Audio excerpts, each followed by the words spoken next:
Hello everyone. Welcome back to 신나게 놀자. 사이언스, 테크놀로지, 이코노미, 스트래티지 등을 고민하면서 신나게 노는 곳입니다. 액화 이산화탄소 운반선에 대한 관심이 지금 매우 높은데 이게 상용화되는 그런 시대가 열린 것 같습니다. 중공조선소 DISC가 독자적으로 개발한 액화 이산화탄소 운반선이 세계 최초로 수주가 되었다고 하죠. 작년 가을에 일어난 일입니다. 7,500 큐빅미터급이고 한 길이가 130m 된다는데 2년 후인 2024년 1분기에 인도된다는 겁니다.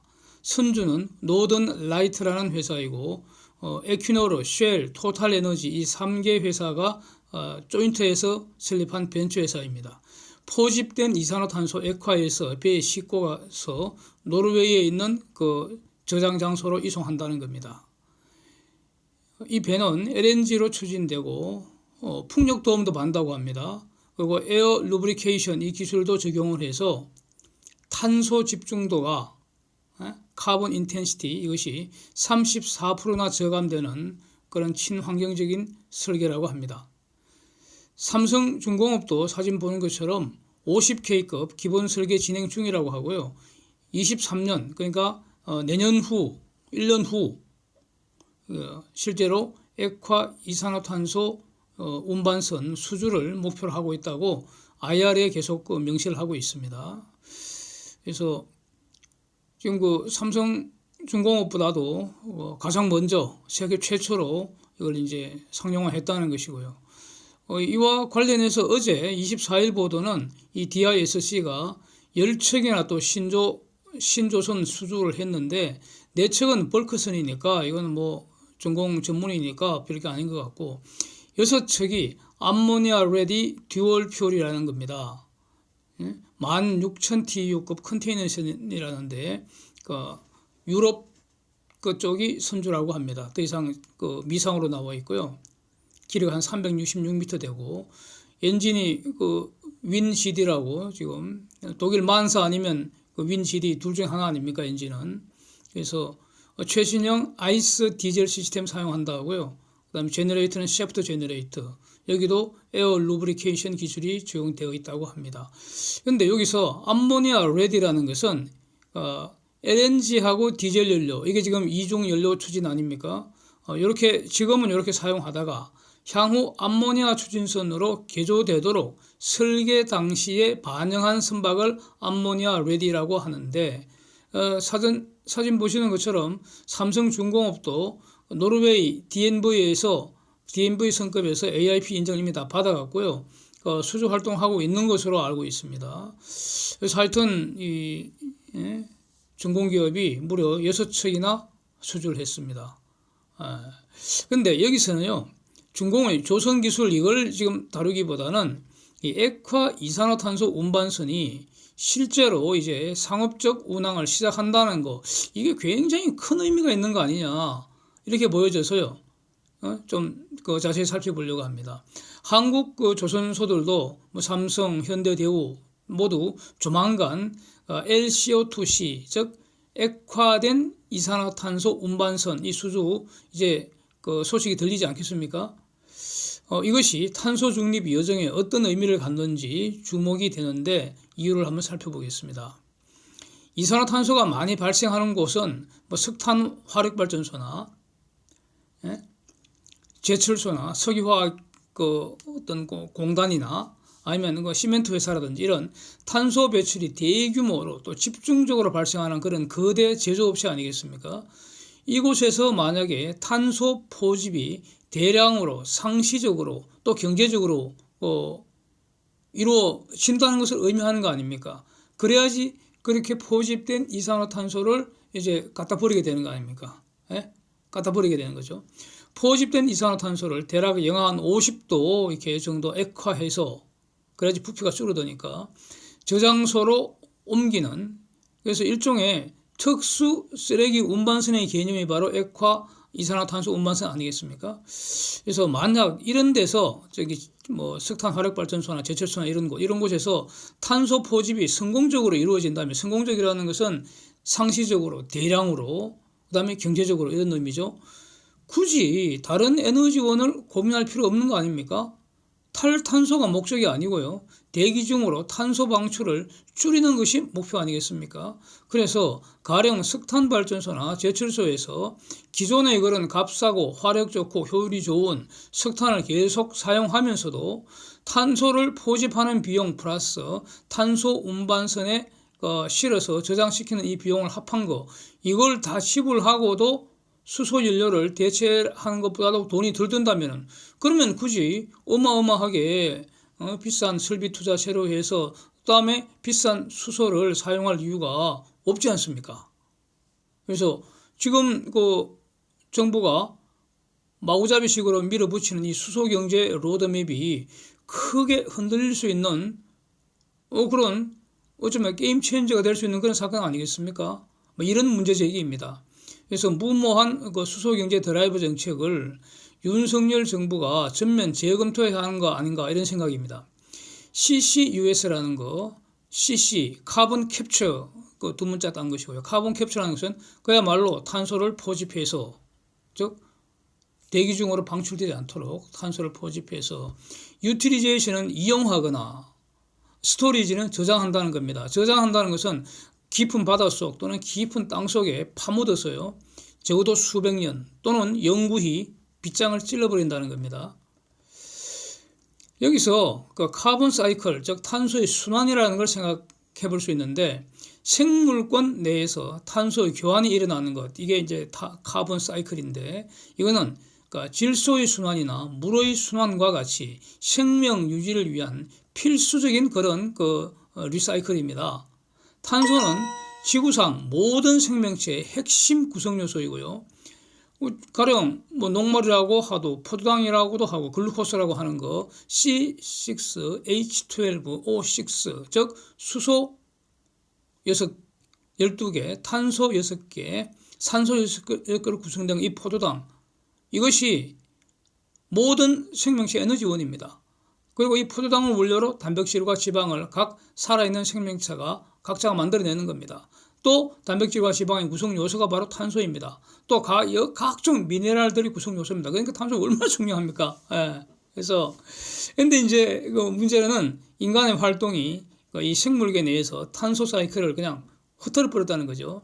대기 중에 이산화탄소 너무 많이 방출을 해서, 그래서 대기 중 CO2 농도가 산업혁명 이전보다도 2020년 기준으로 거의 52%나 증가하는 상태라는 겁니다. 그래서 그러니까 기후 온난화, 지구가 계속 온도가 올라가서 그러니까 태양에서 지구로 들어오는 그 복사율이 다시 그러니까 우주로 다시 복사를 해 보내야 되는데, 그게 온실 이산화탄소가 덮고 있어서 그게 우주로 나가다가 다시 지구로 다시 반사된다는 겁니다.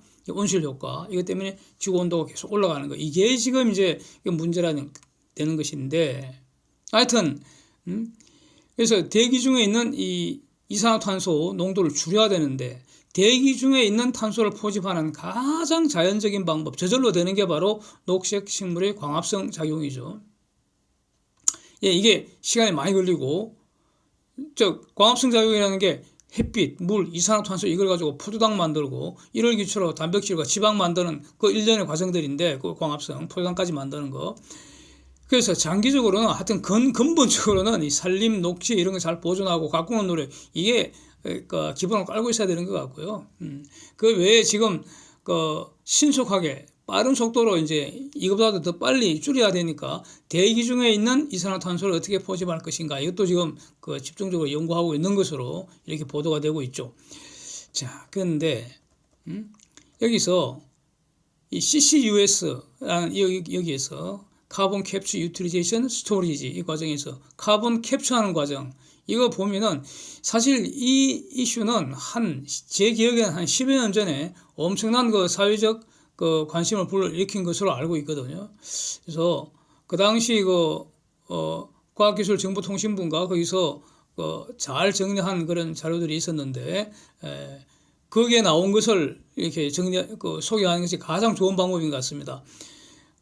CC, 이산화탄소를 포집하는 과정이 연소 전에도 포집할 수 있고 연소 중에도 포집할 수 있고 연소 후에도 포집할 수 있다는 겁니다. 그래서 각 단계별로 이산화탄소 포집하는 기술들이 연구되고 개발해서 여러 단계에서 여러 기업에서 이제 실증 테스트를 하고 있다는 그런 내용이 이미 소개되어 있습니다. 연소 후에 포집하는 기술, 즉 연소 후 배출가스는 여러 가지 물질이 많이 포함되어 있지만 주로 이산화탄소와 그러니까 질소가 문제가 되는데 비중이 큰데, 그러니까 연소 후 포집이라는 것은 배출가스에서 이산화탄소를 다시 얻는 기술입니다. 포집 기술은. 질소는 그대로 공기 중에 배출돼도 아무 문제가 없는 거죠. 왜냐하면 대개의 80%가 질소니까요.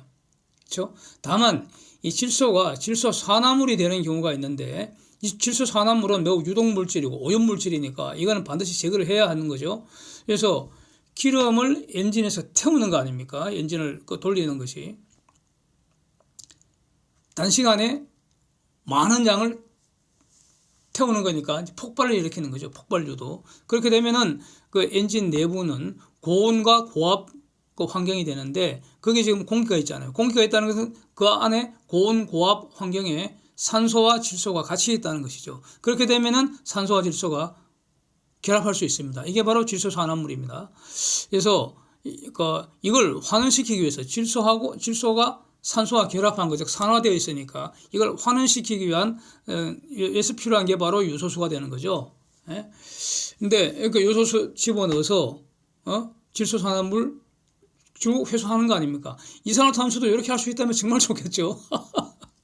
아직 그런 기술은 연구 중으로 알고 있습니다. 배출가스에서 이산화탄소 포집하는 기술, 이거는 거의 대략 한 3가지가 지금 정리가 되어서 각 분야별로 이렇게 연구되고 실증하고 있는 것으로 저는 알고 있습니다. 근데 문제는 포집 효율을 높이고 비용을 낮추는 것이 중요합니다. 그리고 그 덩치도 좀 컴팩트한 사이즈로 만들고 이런 게 핵심인 것 같습니다. 여기에 이제 그 혁신이 일어나야 되는데, 하여튼 이 배출가스에서 CO2 포집하는 기술은 섭식 포집법, 건식 포집법, 분리막 사용하는 그런 방법, 이렇게 여러 가지로 나누어서 이제 연구가 되고 있고, 시멘트 회사, 제철 회사, 석유화학 회사 이런 데서 지금 테스트하고 있는 걸로 그렇게 알고 있습니다. 이거 빨리 큰 어떤 진전이 된다면 게임 체인저가 되는 거 아닌가, 이렇게 이제 생각이 들고요. 연소 중 포집하는 거는 지금은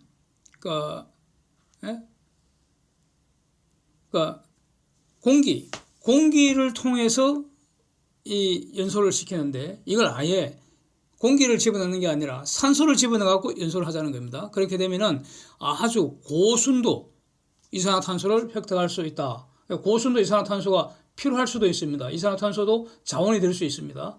그런 인식을 가지는 게 중요할 것 같습니다. 이렇게 이제 그 기술들이 쭉 개발되고 있는 것 같고요. 이산화탄소 활용의 문제, 그러니까 CCU, Carbon Capture Utilization, 포집된 이산화탄소를 원재료 또는 중요한 산업 소재로 활용해 보자는 겁니다. 왜냐하면 탄소 자체가 매우 중요한 소재입니다. 자, 그래서 CO2를 탄소를 핵심 구성 요소로 하는 다른 유용한 물질로 바꾸는 거죠. 이 바꾸기 위해서 화학 이론을 이용하거나 미생물을 활용하거나 아예 그대로 어떤 광물처럼 만들어 버리는 시멘트 공장, 아니면 건설 자재 만들고 이렇게 하는 방법들이 계속 연구되고 있습니다. 이것도 엄청나게 연구가 여러 분야에서 집중적으로 이루어지고 있는 걸로 그렇게 저는 알고 있습니다. 가령 화학연구원하고 현대오일뱅크, 여기서는 CO2를 메탄올로 바꾸는 그 공정, 하루에 대략 한 10톤 정도 이렇게 생산하는, 이거 지금 하고 있고요. 그 다음에 고분자 관련 제품은 결국은 효율을 높이는 촉매 개발하는 그 연구로 지금 집중되고 있고요. 그래서 이런 것들이 대략 기초연구 이렇게 응용연구 계속 하고 있지만 상용화 시도하는 단계라고 알고 있고요. 이런 뉴스 나온 지 사실 굉장히 오래됐는데 최근 5년간 이 분야 기술 개발 좀 소홀해진 거 아닌가 해서 굉장히 아쉬운 마음입니다. CO2 정화하기 위해서 그러니까 대사공학, 대성공학이라는 게 가령 CO2를 먹고 사는 그런 균주나 미세 조류가 있으면 얼마나 좋겠습니까? 그래서 CO2를 먹은 그 균주나 소화해서 그 균주나 미세 조류가 CO2를 어떤 소화시켜서 가령 뭐 바이오 디젤을 만든다든가 항공유를 만든다든가 이렇게 하면 정말 좋겠는데 하여튼 이런 분야 그 연구도 지금 하고 있다는 거죠. 그러니까 기초 기술 개발하고 검증하고 그런 단계인 걸로 알고 있습니다. 예. 그래서 또는 뭐 이산화탄소하고 규산염 요거를 섞어서 고온고압 뭐 하여튼 뭐 할 때는 고온고압입니다. 고온고압을 만들기 위해서 물론 돈이 듭니다. 그게 이제 원가죠. 반응시키면은 여러 가지 건설 자재를 생산할 수 있다는 거죠. 또는 중탄산나트륨이라는 것을 만들어낼 수가 있습니다. 이게 전부 다 그 실증 단계에 그 각종 연구가 진행 중으로 알고 있습니다. 그래서 지금 그 응용 연구 이런 실증 단계 여러 곳에서 지금 그 하고 있는데 본격적으로 상업화 단계 아직 진행되지 못하고 있는 것 같습니다. 그래서 그 이 분야가 만약에 확 진전이 된다면 그러면 이산화탄소가 엄청 많이 포집된다는 거 아니겠습니까? 그러면 그 이산화탄소 매립장까지 운반해야 할 이산화탄소가 많아진다는 거 아닙니까? 예? 그러면 이산화탄소 운반선 수요도가 많아지게 되는 거죠. 이게 지금 글로벌하게 따지면은 이 분야도 상당한 잠재력을 가진 거 아닌가 이런 생각이 들고요. 그 다음에 탄소가 유용한 자원이 된다. 그래서 탄소 그 이용 기술, 유틸리제이션 기술이 확 진전이 되어버리면은 이산화탄소를 돈 받고 팔 수도 있는 것이죠. 지금은 돈 주고 매립장까지 보내야 하는데 오히려 거꾸로 쓰레기가 자원이 될 수도 있는 것이죠. 이런 것입니다. 그래서 CCUS 기술 상용화가 늘어난다면, 즉 경제성이 확인된다는 거 의미 아니겠습니까? 그러면은 굳이 수소를 사용할 이유가 사라지는 거 아닌가? 이걸 고민해야 될 것 같습니다. 수소가 에너지원이 되려면 값싸고 대량으로 안정적으로 확보를 할 수 있어야 하는데 자연 상태에서 수소는 매우 희귀합니다. 이걸 지금 간과하는 것 같습니다. 자연 상태에서 수소는 매우 희귀합니다. 우주에서 또는 지구에서 가장 풍부한 원소가 수소라고 말하는 것은 맞기도 하고 틀리기도 하다는 겁니다. 수소가 풍부하다는 것은 물의 구성 성분이고 또 모든 식물과 모든 동물의 핵심 구성 성분이니까 또 많은 그 화합물의 구성 성분이니까 그런 점에서 수소는 풍부하다고 할 수도 있지만 그러나 수소가 매우 희귀하다는 것은 지구상에 홀로 존재할 수 없기 때문에 그래서 홀로 존재하지 않기 때문에 다른 화합물에서 만들어야 하기 때문에 그래서 수소는 자연 상태에서는 매우 희귀합니다. 희귀해요. 이걸 어떻게 에너지원으로 쓰겠다는 겁니까? 미친 짓이죠. 그래서 현실적으로는 천연가스를 개질을 해서 수소를 대량으로 만들 수가 있는데 그렇게 되면 어떻게 됩니까? 수소 비용 이퀄 가스비 플러스 개질 비용 플러스 보관 이송 비용 이게 기본 아닙니까? 그러니까 언제나 수소 가격은 가스 가격보다 왕창 비싸지고요.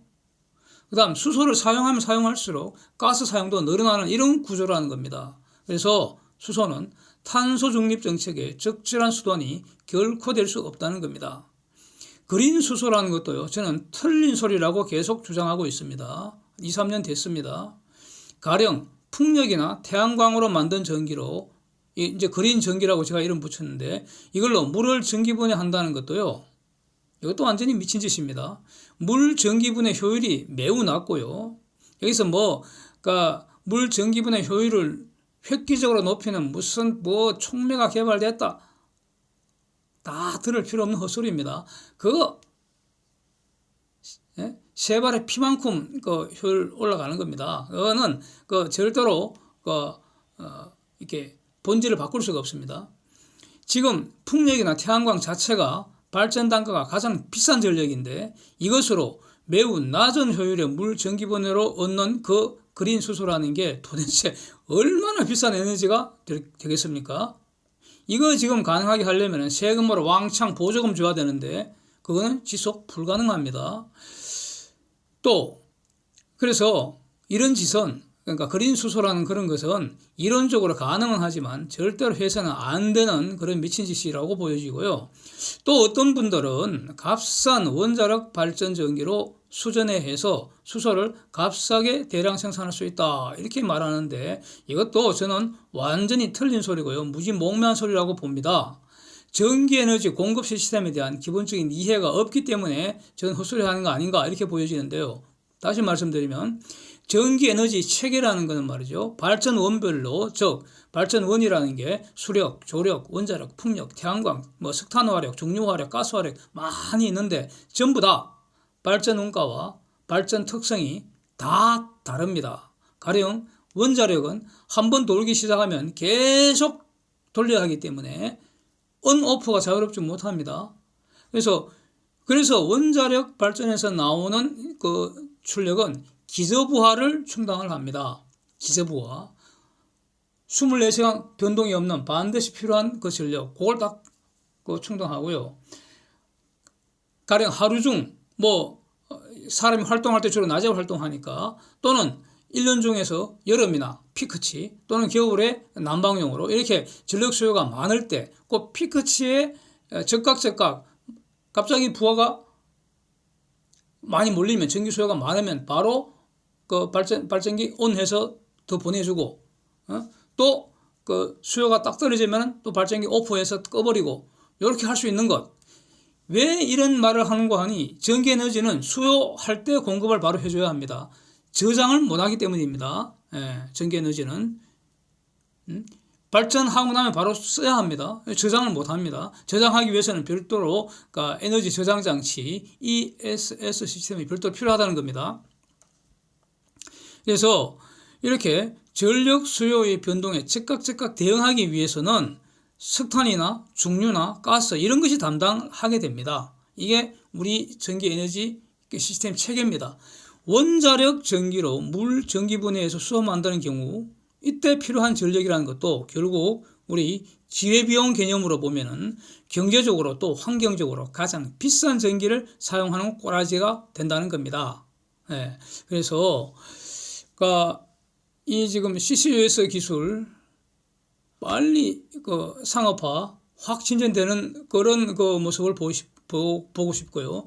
여기에 지금 집중적으로 R&D 노력을 국가적으로 다시 한번 투입을 해야 되는 거 아니겠는가. 그리고 그 과정에서 이산화탄소가 아주 경제적으로 포집이 된다면 그러면 이산화탄소 운반선 필요도 더욱 높아지고 더불어서 지금 수소경제 이 로드맵 자체도 크게 변경될 가능성이 높다. 수소가 필요 없을 수도 있다. 저는 이렇게까지 말씀드리고 싶습니다. Thanks for watching. See you next.